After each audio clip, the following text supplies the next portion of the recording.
এরপরে যেটা আমরা শিখবো সেটা হচ্ছে মুদ্রা। নৃত্যের সময় হাতের অঙ্গুলি বেষ্টনের দ্বারা নৃত্য অথবা সঙ্গীতের যে ভাব প্রকাশ করা হয় তাকে বলে মুদ্রা। সহজ ভাষায় বলি, আমরা হাতের মাধ্যমে গানের বা নাচের যে ভাবটা প্রকাশ করি সেটাকেই মুদ্রা বলে। মুদ্রা দুই প্রকার হয়, সংযুক্ত মুদ্রা আর অসংযুক্ত মুদ্রা। সংযুক্ত মুদ্রা হচ্ছে যেটা আমরা দু হাত দিয়ে দেখাবো, অসংযুক্ত মুদ্রা হচ্ছে যেটা আমরা এক হাত দিয়ে দেখাবো। প্রথমেই আমরা দেখাবো অসংযুক্ত মুদ্রা, যেটা এক হাতে দেখানো হয়। আজকে আপাতত আমি তোমাদেরকে 10টা অসংযুক্ত মুদ্রা দেখাবো। পতাকা, সবকটা আঙুল দেখো জোড়া, এটা হচ্ছে পতাকা।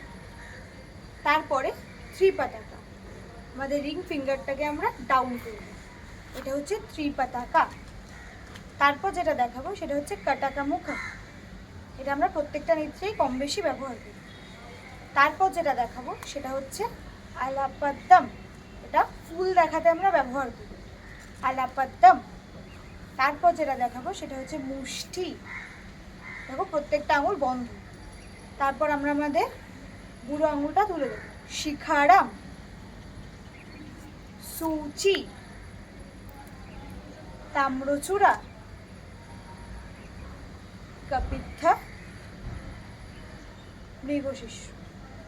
এরপর দেখাবো আমরা সংযুক্ত মুদ্রা, যেটা দু হাতে দেখানো হয়। এটিও আমরা আজকে 10টি দেখাবো।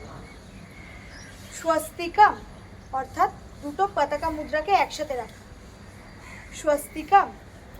তারপর হাতে টু ধরবে, করতালি স্বস্তিকাম, দুটো টু ধরে হাত দুটোকে ক্রস করবে, করতালি স্বস্তিকাম। অবহিতম, এটাতে দুটো আলাপদ্যম ধরবে, অবহিতম। অঞ্জলি, দুটো হাত একদম জোড়া, অঞ্জলি। কপট, হাত দুটোকে একটু ফুলিয়ে দেবে, কপট। পুষ্পপুট, হাতটাকে সামনে ফুল দেওয়ার মতো দেবো, পুষ্পপুট।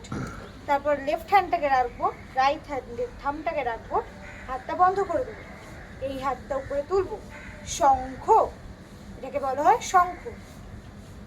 চক্র, একটা পতাকা হাতের উপরে আর একটা পতাকা, চক্র। এই পতাকা হাতের উপরে শিবলিঙ্গ, হাতটা দেখতে পাচ্ছ, শিবলিঙ্গ।